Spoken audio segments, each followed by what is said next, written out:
moment that we finally gotten the word to move forward with our lawsuit. Now, had it not been for the diligentness of the Alderwoman beginning a couple years ago to wanting us to investigate the probability of doing something about Honda Kia in Milwaukee.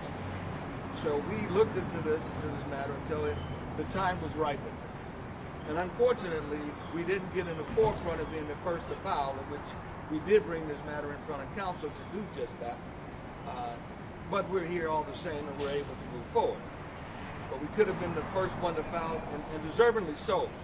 In my estimation, all the problems emanated out of Milwaukee. This is ground zero, the epicenter of the cause and the problems that we've been experiencing throughout the country. And with that being said, I think it would be fitting for Milwaukee to be in front of the lawsuit that we're pursuing. And hopefully we could gain our position now, since we have the okay to move forward, and that's what we're going to do. I asked for the press conference to be here because today we will be filing. As you know, we've gotten the okay just the other day, and I want to say, and I don't want to be remiss, that the mayor received the legislation and signed it right away without hesitation or compunction, and let us know that we're ready to move forward, and that's what brings us here. So I wanted to let you know today is the day that we will be filing, getting things moving. But I want you to have an opportunity to hear from the Alderwoman that started this and spearheaded the efforts to get us to where we are. Good morning. I'm Alderwoman Lele A. Cobbs. I have the pleasure and the honor of representing the 6th Automatic District. Nearly 2 years ago, myself and Alderman Keith Raymond, after discussing the impact of stolen Kia and Hyundais on our districts, and what we saw in our neighborhoods, and what we were hearing from the residents that we represent, as well as from MPD, about the high rate of thefts of Kia and Hyundai, we began to talk about what we could do to make this a bigger issue, what we could do to try to solve the issue, and what angle could we take to draw a greater attention to the issue. That's when we began doing communication files and things of that nature with MPD, and beginning to ask the city attorney's office to look at what our possible remedies could be. We even wrote letters to Kia and Hyundai, attempting to get them to help to address the defect within their vehicles. And when that did not work, we continued those conversations with the city attorney's office.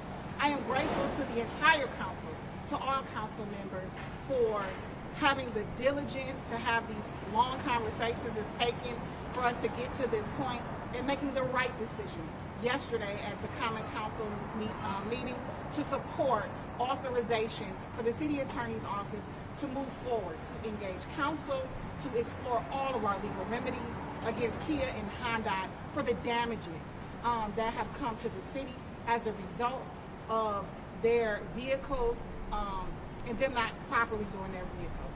So it is my hope that not only do we curb the thefts, but that the city of Milwaukee recovers some of the damages for police, fire, DPW, and any other costs that we've had to incur as a result of the negligence of Kia and Hyundai. Thank you. Thank you, Alderwoman. Well said. So you see, I'm here with one of my top litigation deputies, who has been at the forefront of this matter since we started. And we're moving as swiftly as possible. As I intimated before, we are poised and ready, and we're here to do it.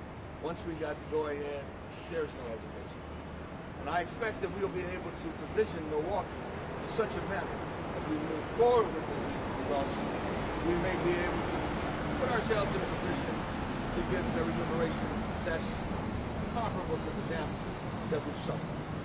Now, Robin, do you have a few words you'd like to say? I'd just like to say that I'm grateful as a citizen of the city that this is moving forward, and I'm always happy to serve the city and Mr. Spencer and all the older persons in whatever endeavor. And we have engaged firms to do this, and I think we're going to move quickly in the interest of the city. Thank you.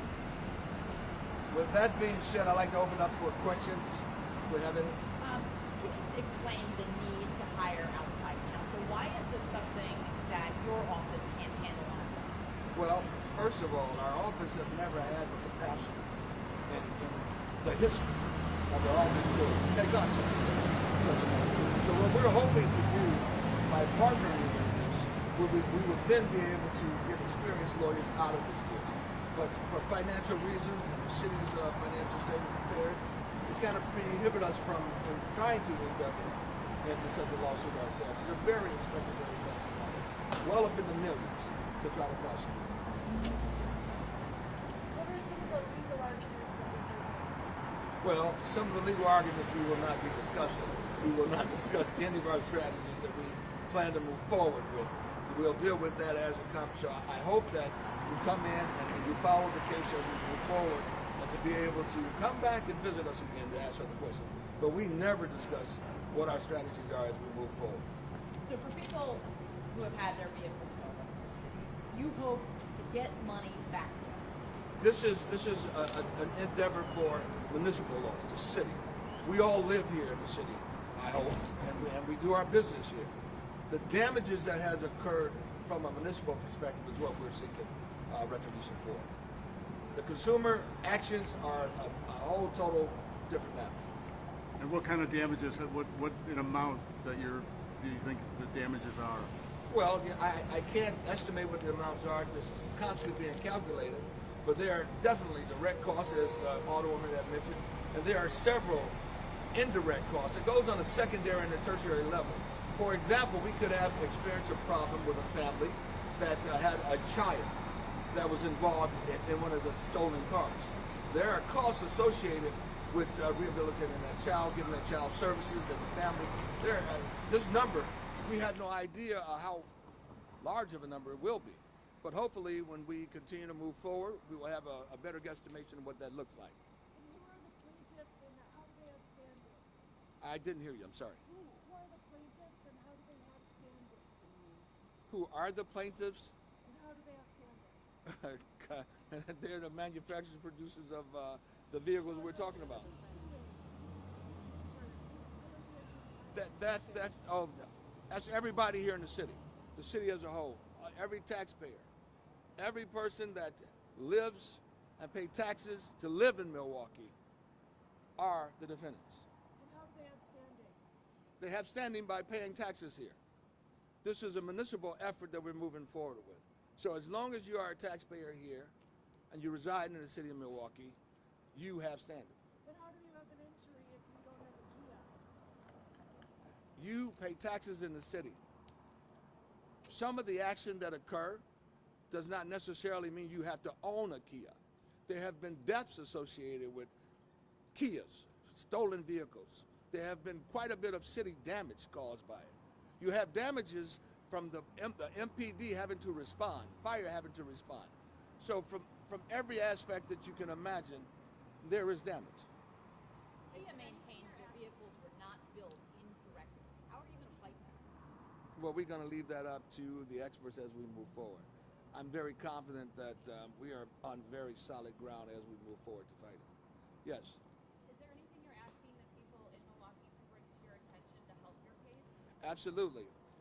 In the future, when we have matters like this, I would bring it to the citizens of Milwaukee. Like I said, we could have had this thing filed in January at the latest. Had the voices of the citizens of Milwaukee articulated their concerns, we might have been able to expedite this sooner.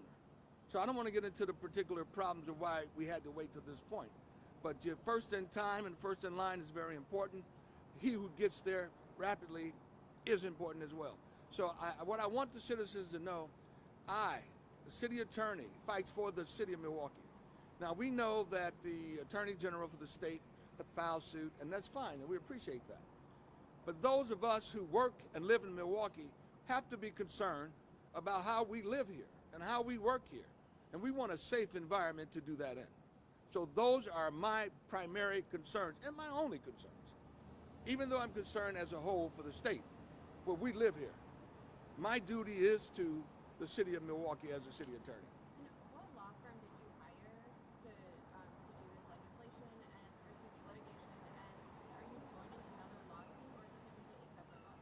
we will be joining the MWL. The law firm that we have selected, we had an arduous process of identifying firms that wanted to participate, and we have narrowed it down to Keller Roback. And I do believe we should have that ink today as we file. What is the name again? Keller Roback, And where are they located? Seattle, LLP. Is their representation entirely contingent, cost-wise, on the outcome of the suit, or does the city have to pay it? The city will not incur any costs for as we move forward. That is part of why we were able to move forward, and we should have been able to move forward sooner. So this will not cost us, will not cost citizens of Milwaukee. It is contingent. And are there other lawsuits against Kia around the country? Yes, they are.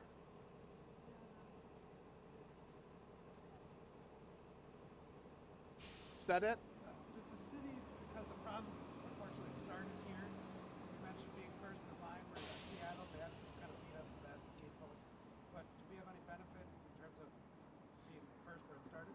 Well, yes. What I'm hoping to do when we deal with MDL, to migrate into kind of a different perspective, where we are then identified as, A bellwether potentially. which gives us the forefront of everything is determined, and the data collected will be collected here out of Milwaukee.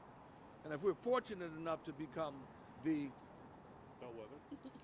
then we will be in a great position to make sure that when it comes time for settlement, Milwaukee will be placed in a position where it would be viewed a little higher than the others. So just to clarify, between two law firms right now, is that how I understood it? No. You've already picked one. Well, yes, we had an arduous process of trying to determine which firms would be best suited for what we're trying to accomplish, and we have narrowed it down, and this is the firm that we selected, head and shoulders above the others as we pursue this matter. Can Attorney Patterson expound on what the bellwether, how that works? Sure, if you'd like to explain Well, to them the bellwether. Sure. Well, let me just forewarn, we have experts that we've hired for a reason. Yes. But I guess I would add that there is also a local firm that is being engaged as part of this that is in partnership with Keller Rohrbach, and that's NWH Law Group. That is right here in Milwaukee. It's similar to an arrangement we had in prior class action litigation with the Jewel matter. In terms of a bellwether, when the multi-district litigation goes forward, there are certain cities that are chosen to be the representatives for the larger group, you know, and they are, the idea here is for the efficiency of the litigation to pick just a few cities to be the primary plaintiffs, and potentially when that city is selected, Milwaukee could be among them. And there are some structural ways in which the deal is ultimately negotiated that some benefits can flow to those bellwether cities that are selected. Whether we will be or not, we don't know, but we are certainly interested in that, and our firm has indicated that they're going to do their best to see that we become a bellwether city. Would this be a long process? It's going to be months, yes. It's going to be months at least until a bellwether is selected. I would say by the end of the year that should happen, and we should have some forward movement on the litigation. But in terms of the entire length of the process, I would expect it's going to be some time. The damage didn't occur overnight, and the settlement won't occur overnight either. So we have to be mindful of that. Now, as Robin just mentioned, we have just finished a suit against Jewel that we brought benefit to the city of Milwaukee. And we hope to do the same, and we hope to continue to do that, to bring resources to Milwaukee. Is part of this not just monetary damages, but to keep manufacturers from doing this in the future, to basically say you got to make these cars so they can't be stolen? Well, I'm sure that would be an incentive as they move forward. No one wants to be sued, so you want to make sure that your product is safe, I'm sure. All right, if they're When do you plan to actually file the complaint? Today. But do you know a time today? No, I can't tell you the time. We'll be back, but it'll be today. So you're not going to walk in right now? As a matter of fact, I probably won't walk in. Probably file it electronically. Got it, thank you. Right. But I thought it was suited that we be here to emphasize the fact that this is a federal lawsuit. Does it have a court that it's being argued in already? Yes, it has. It has a court. So what I'd like to do is, if you guys like to arrange times to come see us, to talk to us separately, I'm more than willing and open to do that, to give you more details on certain particulars that I can, specifics. So, but for right now, it's a little brisk, and I hope we were able to answer most of your questions, to let you know that we are here and we are standing and now we are moving. Yeah, it's been a long process, but we're here now. We're here fighting for Milwaukee, and I'm sure at the end of the rainbow, it'll be wonderful. Any other questions, guys? One last question. Thank you. Thank you for coming. Thank you, Alderwoman.